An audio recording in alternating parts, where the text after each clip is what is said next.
Welcome everyone. Today is the 12th of March 2023. In February, when the government extended the reduction of the fuel excise duty and the half-price public transport fees, it raised eyebrows because last year the Minister of Finance, Robertson, kept saying that it would be unaffordable. The look of this $718 million budgetary reshuffle is certainly negative. However, it is still minuscule compared to Robertson's biggest mistake as Minister of Finance that, oddly enough, remained unnoticed. Now, what was his biggest blunder? It was that in 2021 he misread the first quarter's GDP data. I found this Labour Party leaflet in the home of my friend King George's, and of course it was a political advertisement about the Labour Party's achievement after the first wave of the pandemic, so they should be bragging. But there was a data that raised my suspicion. It claimed that in the first quarter of 2021 the economy was 2.4% above where it was a year before. Now, I was following the data and I just wasn't sure that it was true. The leaflet was smart. It included a reference to a Statistics New Zealand webpage. I checked out the reference and it was indeed the first quarter GDP data. However, the positive 2.4% figure referred to the goods-producing industry's growth in quarter to quarter compared to the December 2020 quarter. And the yearly overall GDP changed and it declined by 2.3%. So the leaflet was indeed mistaken. Now, how could this happen? Maybe it was just composed by enthusiastic Labour Party volunteers who didn't have the skills to properly read statistics reports. Unfortunately, no. The data must have come from Robertson's office, because on the 17th of June 2021 he held a speech in Parliament in which he claimed that yes, the GDP was 2.4% above where it was a year before.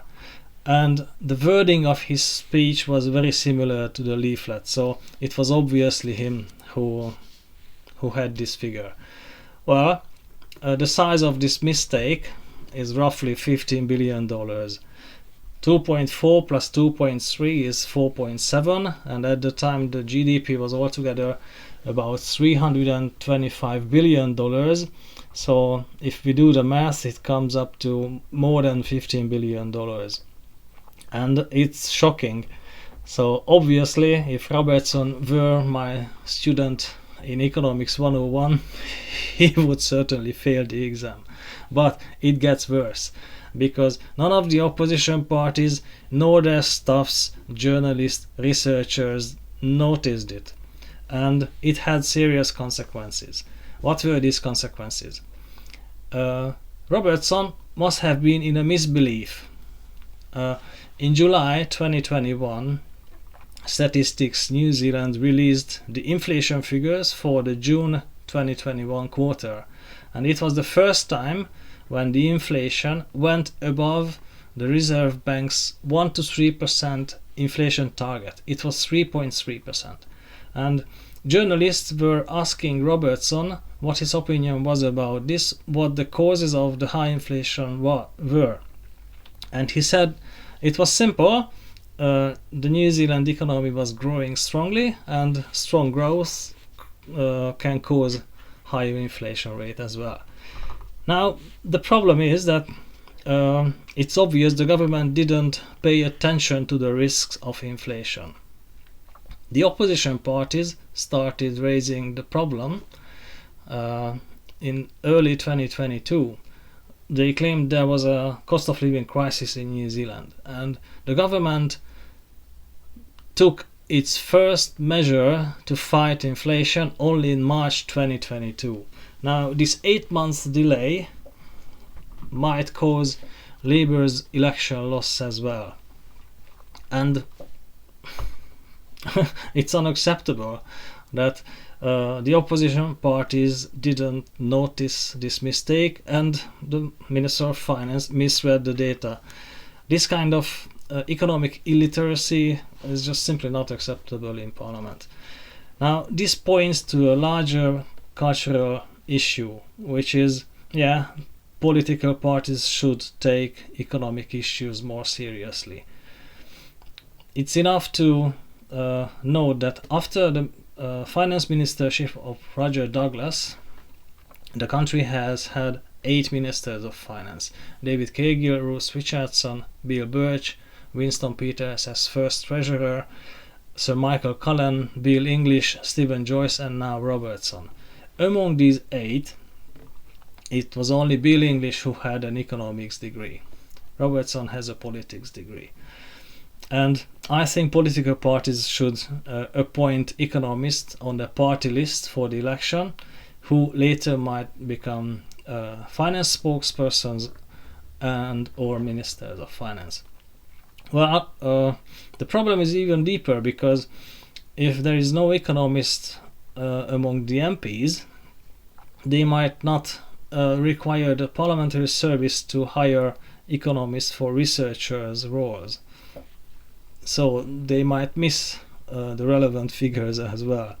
And I read an opinion piece by Oliver Hartwig this week on Newsroom, and he writes that even the Treasury usually doesn't require applicants to have degrees in economics for Treasury analyst roles. I was shocked. I just can't believe it. So political parties should lead the change. And finally, I have to give some credits to Robertson as well, because at the moment, among the MPs who are in Parliament, it is still him who is the best candidate for the Minister of Finance role. The National Party's finance spokesperson, Nicola Willis, has a degree in English literature and journalism, and if I have to assess her skills, I would just say that I am praying she doesn't get the role. David Seymour from the ACT Party, he has an engineering degree, so he is mathematically minded, that's okay, but still the structural knowledge of the economy is just not there. The Green Party has a talented finance spokesperson, Chloe Swarbrick. However, she has to deal with such a broad portfolio that she just couldn't gain the sufficient breadth and depth of economic issues, so she wouldn't be a good Minister of Finance either. And finally, the Maori Party, I don't think they can aspire to be in a position to appoint a Minister of Finance in the coming government. Well, this is it for today. Thank you for your attention, and see you in the next one.